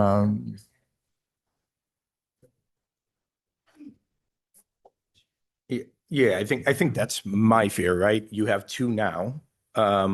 What's to say that if, you know, some of the other things being voted on go against other districts, they're like, well, wait a minute, if this is an option now, we're going to do this. And I can see the threat of that being potentially used to influence things as well. Like it just seems like a very slippery slope and doesn't make a lot of sense. Like you're either in or you're not. That's how I feel. Okay. Other comments, questions? No? Yeah. Anybody? No? I read through this and then I wasn't sure what I thought. And, but it strikes me as taking my ball and going home if you don't do what I like.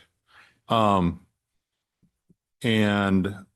the other part of it is like, what's the benefit of being part of WASB if you get your money back because they don't do, like, you're still getting all of the other components with it, but the resolutions don't necessarily reflect your immediate community, which we deal with as well.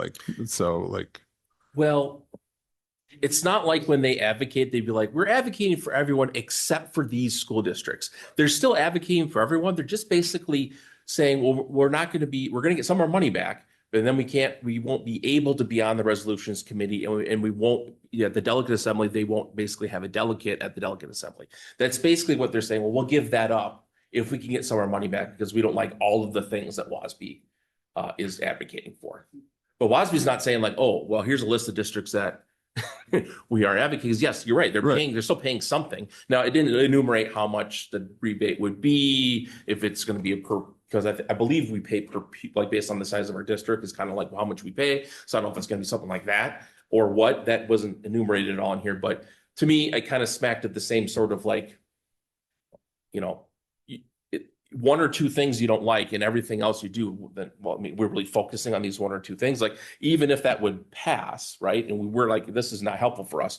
There's a lot of other things they do that aren't helpful to us, right? And it would make a lot of sense for us to then try to like it's nickel and diming, in my opinion, and saying like, well, these two things we don't like, and so as such, give us some of our money back because we don't want to be involved in that.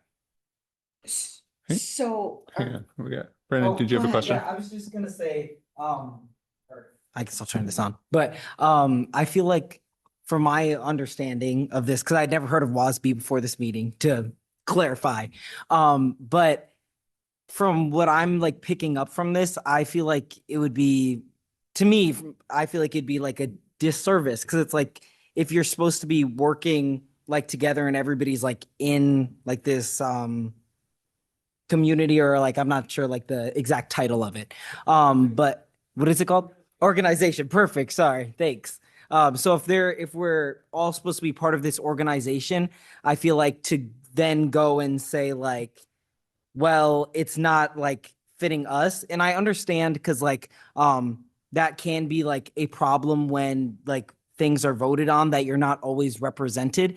But I don't think just because there isn't an immediate representation of like a certain district, that means they can almost just like you said, like nickel and dime and be like, well, actually, let's just give up our like voice to like vote and then also get like a reduced payment. I'm kind of with the feeling that it kind of should be, you're all like in on it, or maybe it's not for you, is my viewpoint.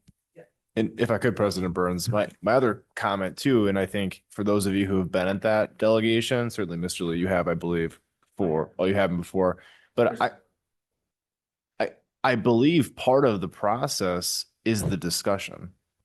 And so I think in the meeting, part of your stance on voting no is to provide your rational basis, potentially to swing other people's opinions.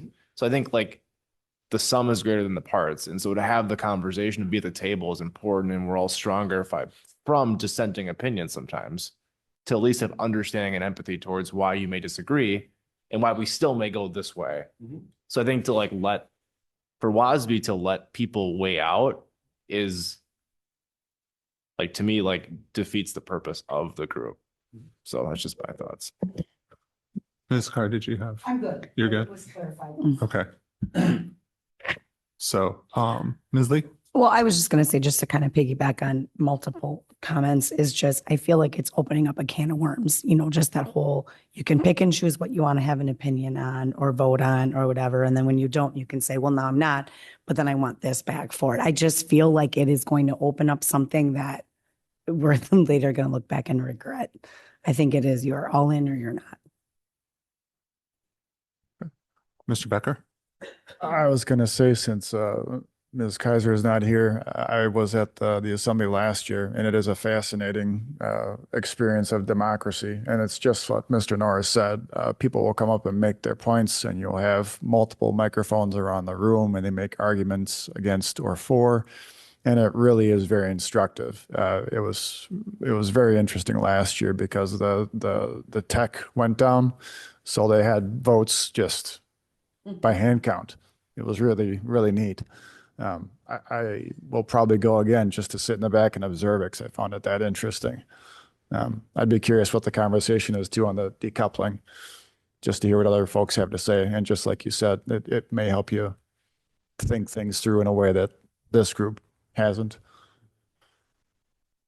Is there a way to get back to a full membership once they reduce? So my understanding is they would have to pass a resolution again. So if you pass one to not be a full member, so we pay every year, we pay annually, right? So I think every year would then be a decision for that board to say, we're going to be a full member this year, or we're not going to be a full member this year. And so then they could come back. So like they could every other year, for whatever reason, decide that they wanted to do that, is my understanding. The bylaw would create that ability. It's not like, well, you're locked into like a 3-year contract and you got to be a full member for a 3-year. Yeah, no, it seems like then they would be able to, well, the coming and going, then it's like, well, I'll support you this year because you agree with me. I won't support you this year, which means that then may assert authority, because it's like, well, these other districts won't be in us if we support this, so we have to go this way. Right. Yeah. Ms. Carr? So because this is not a resolution, we're really not voting nay or yay on it. No, so this is a So- bylaw change. Right. So it will be a vote. So there will be a vote. Yes. Yeah, I'll have a vote to say if I agree with that bylaw change or not. Oh, okay. So So that's why I wanted to get your guys' opinion on it because of that. I'm a nay on that. I would second. So we're thumbs down on that. And obviously, as you guys know, I'm not shy to give my rationale for why I'm voting nay. I think that you learn a lot by understanding, even if it's a minority viewpoint. So I will definitely, if people are not saying what we think and why, I will definitely make sure to give that. So, Okay. okay.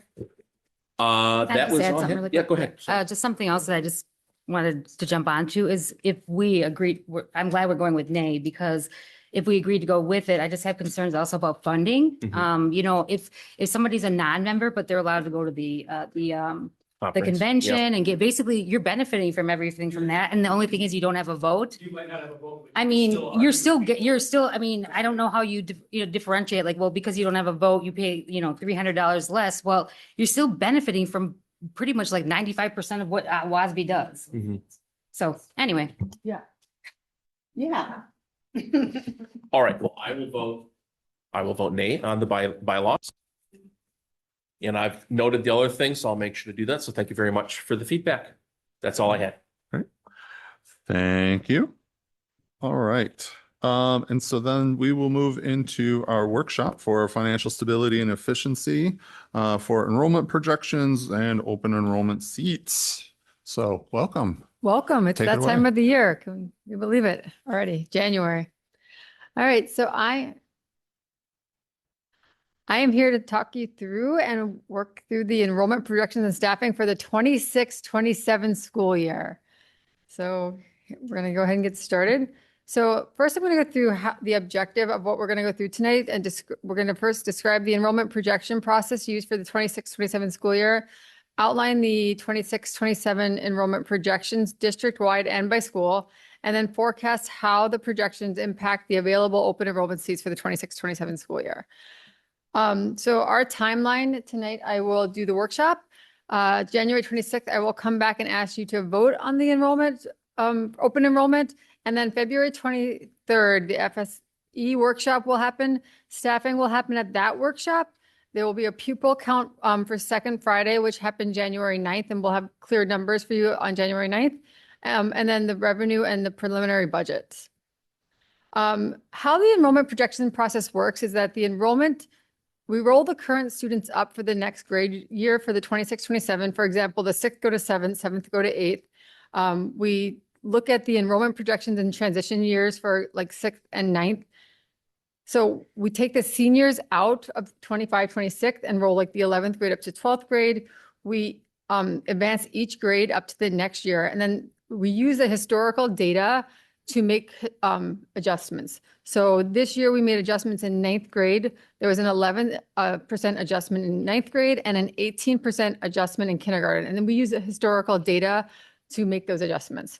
And then we make open enrollment adjustments for those grades at all grades up to 92% when we're asking for open enrollment seats. So we only take seats up to 92% so that we have seats available for families that move into the district. So when we look at the numbers in future slides, we're never going up to our 100%. We always want to make sure that there's room for families to move into the district during the summer or during the school year. So when you look at those numbers, you'll see that it's only up to 92%. Here's our numbers by grade that we're projecting for the 26-27 school year. And I like this chart because it's visual so that you can see that we are projecting stabilization across the elementary grades and intermediate grades. In the past, we've been as high as 600. For next year, we used to always be in the 600s in the high school, but you can see as we're stabilizing into the 400s, and we've talked about this previously in past meetings, that we are stabilizing in the 400s. Here's an important slide. What you'll see is our high schools are in yellow, our intermediates are in green, and our elementaries are in blue. To the left are our actual numbers. So this is our numbers that we gather from our third Friday counts. And then on the right are our projections. So the ones that are 2025, 26 are our numbers from our third Friday count. And then 26, 27 is what I'm projecting for the 26, 27 school year. And you'll see those, that eighth grade 455 that shifts over to the 505, that it has that transition year built in. And then again, with the blue going to the green to the intermediate for 25, 26 to 26, 27, you'll see that built in.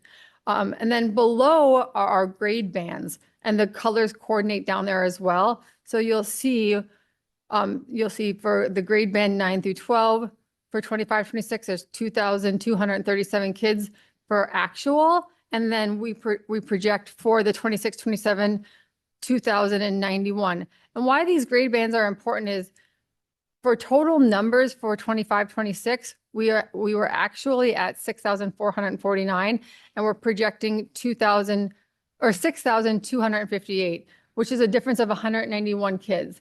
What's important about that number is when you break down the bands, 146 of the 191 difference comes from the high school. So we're losing 146 kids in high school.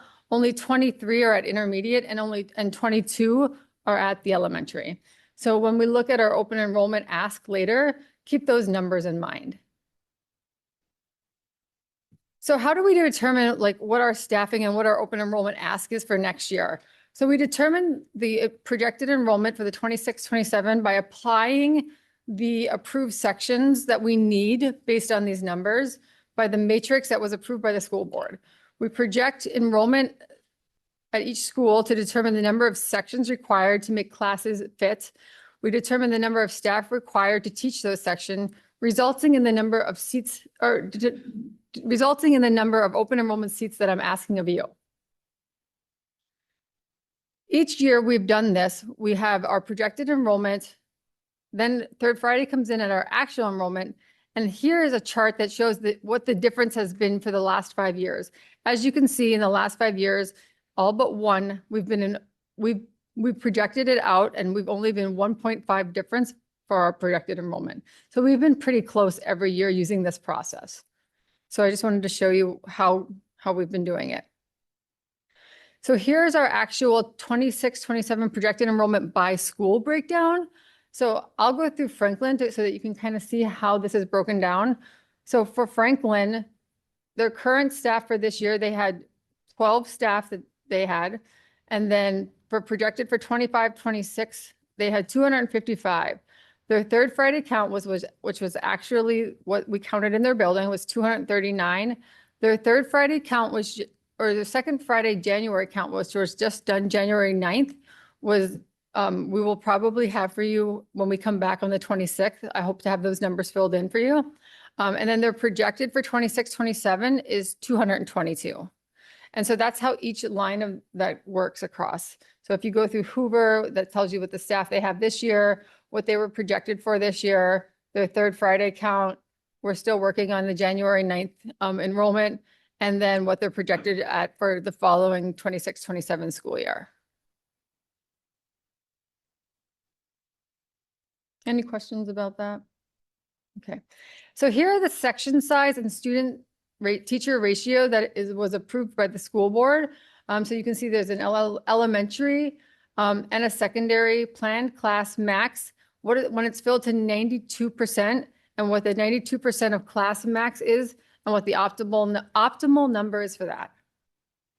And then for open enrollment seats for 26, 27 is broken down by grade. So we have, if you look at the top, the desired class size, the sections that we need, the capacity that those sections will allow, the projected enrollments, the tuition waivers. A tuition waiver is when you lived in our district, move out of our district, and then apply for a tuition waiver at the enrollment center so that you can complete that school year. And then the residents who currently live in our district. And then the first column is the number of open enrollment seats that I'm asking for from the board. The white column is the number of tuition waivers that we need. And then the final column is those two columns combined together. So that we're asking for a total of 160 open enrollment and tuition waivers. So oftentimes we like to know where we've been so we can know where we're going with open enrollment seats. So open enrollment over time, for the 25-26 school year, we had 421 students apply for open enrollment in and 1376 open enrollment students apply out. Last year we had 156 seats approved, 75 and students accepted seats. District-wide, we have 421 open enrollment students district-wide, and then 55 of those are seniors. For the 25-26 school year, we had 514 students apply for open enrollment applications out, and then 1,376 total students apply or out of district. And often one of the questions that I get most is, where are those students going? And so here we pulled a report and they're all over the state. So we have some going to Milwaukee and some going as far away as Grantsburg. So, and that is our 1,376 students.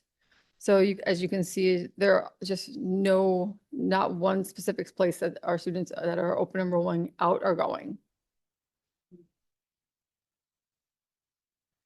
So what we are asking for at the January 26th meeting is 160 open enrollment regular education seats, 0 special education seats due to capacity of special education. There'll be 225 DLVA regular education seats, grades 6 through 12. Pending our January 9th count that the numbers come back the same. Any questions, President Burns or board? Yeah, are there any questions from the board about the presentation? I just took a look at where Grantsburg is. It's a virtual school. Okay, thank you. It's past Minneapolis. Some of the ones you see that are really far away are virtual schools. Yep. All right. You had a question earlier. Did you want to? Okay. Ms. Carr, go ahead.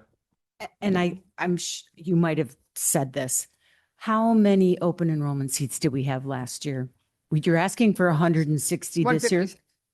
And how many last year? Where are you asking for? How many did we approve last year?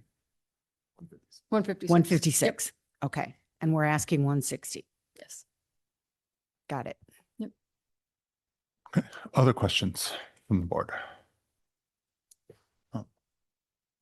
Mr. Becker. I did mean to ask for the projections, 2.5% is a pretty nice outlier. But just curious if we know what's the difference between that one versus other years? Do we have any idea what the cause was for I think it was within about 60 or 70 total seats of the next nearest. Talking about this slide, Mr. Becker, the projection difference? Yes. Yep.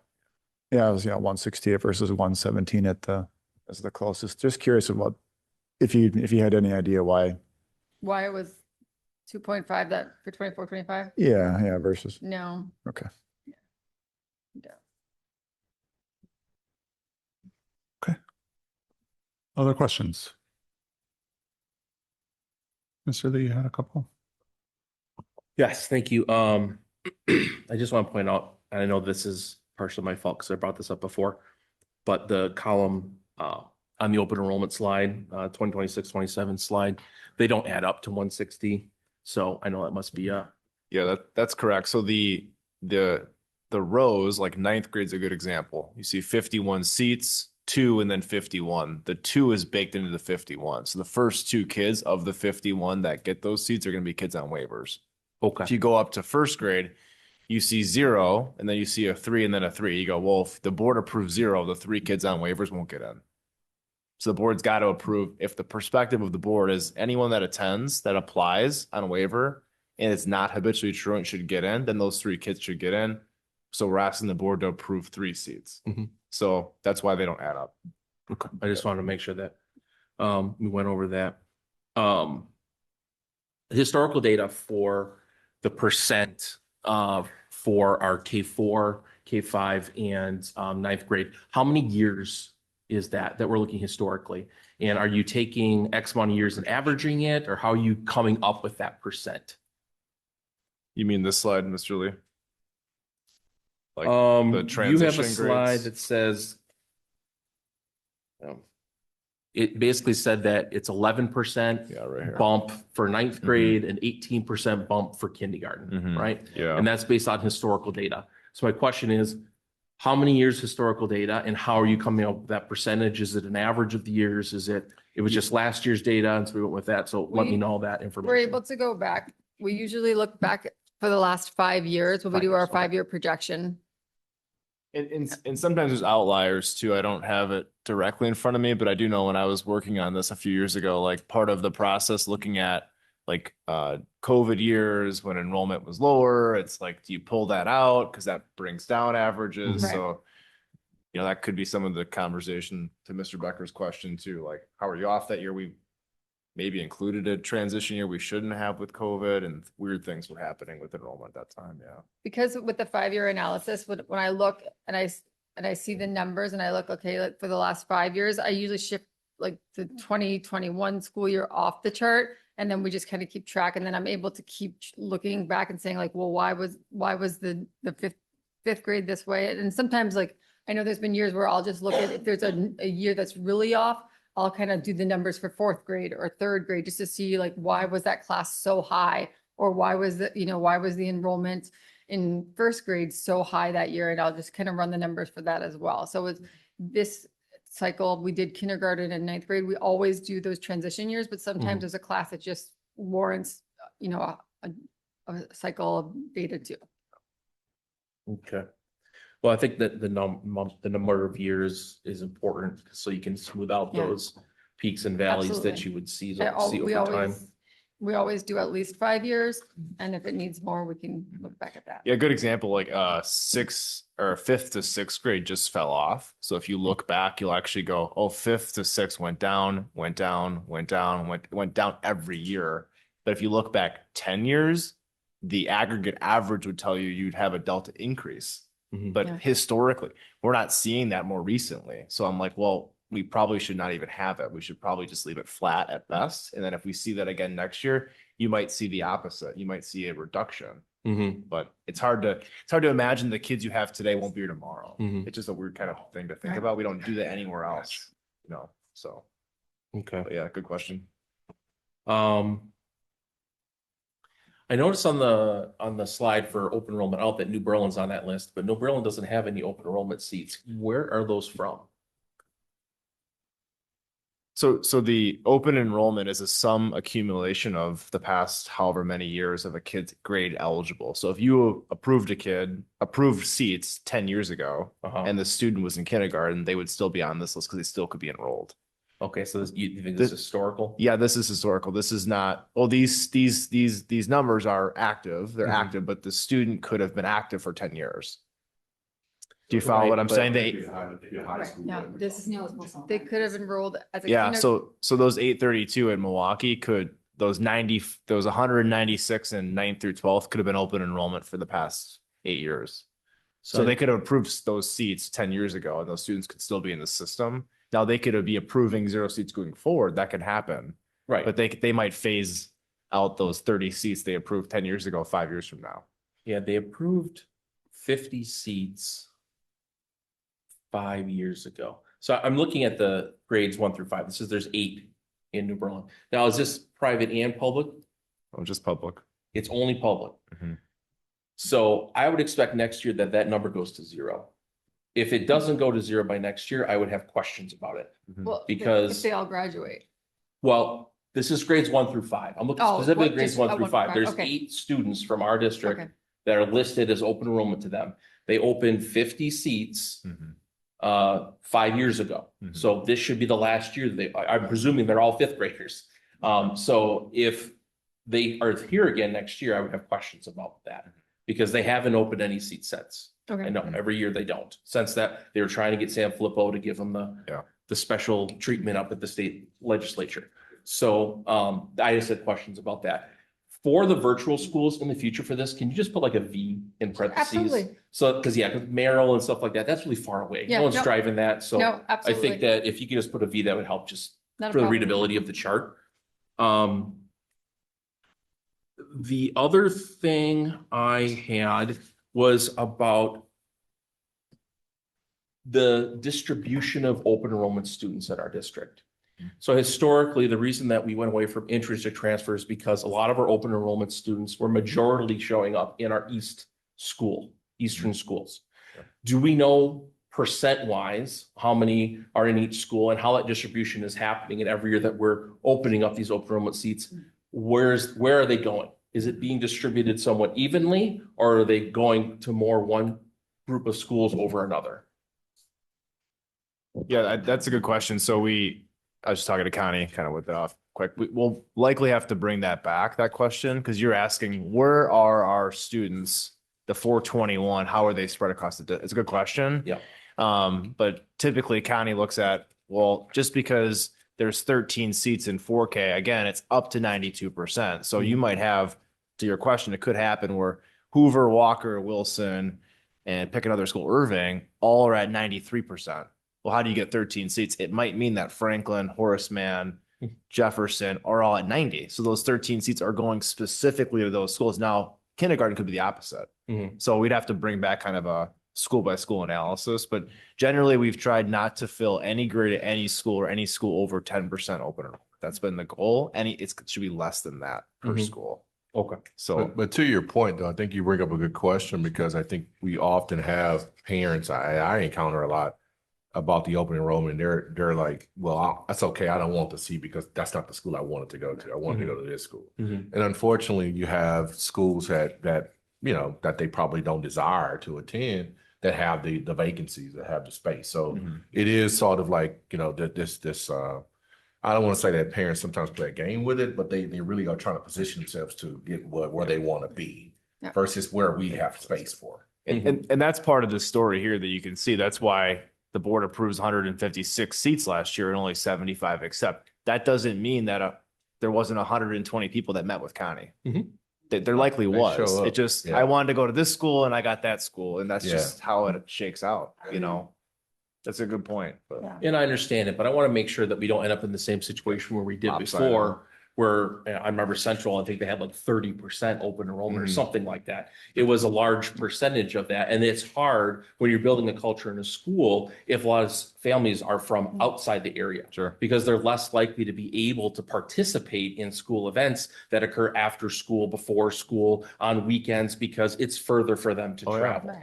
And so, from a culture standpoint, just try to make sure that we're being aware of that. So that's why I wanted to ask that. I haven't asked that for a while. That's a good But question. I do remember before we changed that inter-district school practice, that was a problem that So we had. after it's approved, I go through and all of the seats are offered at where there's openings and we divide it out, where so we hit 92% at all of the schools. Right. And I know I'm not saying that anyone is within the district is preferentially putting students somewhere. I understand it's where there's space. But then that mean there might be there's space in schools that people think are less desirable. Which I don't think is true, but some people might think that, and that's their opinion. But I don't want to then, as a result of that, make the culture in the school more difficult because, well, there's space there and we have these open enrollment seats, so they have to go there. To me, sometimes it might be better to not fill that open enrollment seat so we can maintain students within our district that are residents of our district more. So that we can, again, build that culture in our schools. The balance certainly is a goal of ours as well. So I think for the 26, we'll bring back a table for this year to show enrollment by grade with the amount of seats that are filled by students who open enrolled. I think that might help. That'll be great. Thank you. And the last thing that I had was just the open enrollment seats, 26, 27. If you can go to that slide for me, please. This one? Yes. So 36 and 51 to me seems like a lot. Now I understand 51's over technically 3 high schools. I don't know how many DOT you might have, but majority can be split between 9th grade for Hale and Central. And something I want to bring up as a consideration and would probably have to go through committee is looking at what our agreed upon class sizes are and thinking about reducing it and thinking about trying to have smaller class sizes for our students and for our staff and giving up what that potential open enrollment money might be. I understand there's probably a cost benefit analysis that has to happen here to determine where it would be like, man, this is gonna be painful to do if we go to 29 instead of 30, and then how that changes all the other calculations. But I think, especially with where we're looking at in our larger high school classes are graduating out, it might be worthwhile to look at that again from a perspective, from a financial perspective, as well as from a staffing perspective. Again, we're trying to recruit and retain staff. Smaller class sizes, I don't care, any teacher that's ever been, if you have a smaller class size, it's probably easier to teach.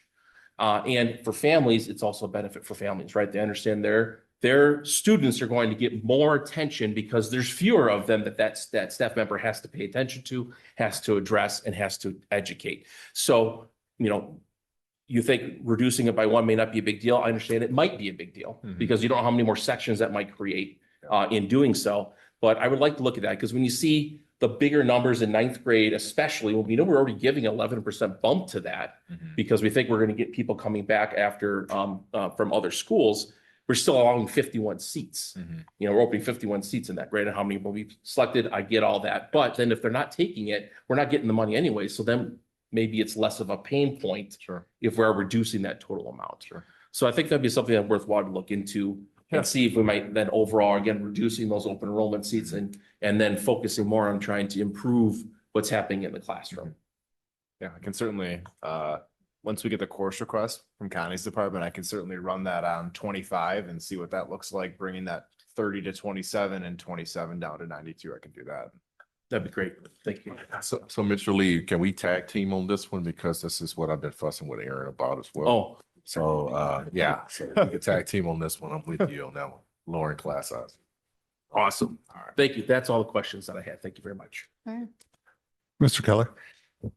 Yeah, I just had one clarification, and it started off as something different, but in looking at this chart ends up being this. If New Berlin has not done open enrollment in 5 years, how do they have somebody in kindergarten or 4K? Do we know the answer to that?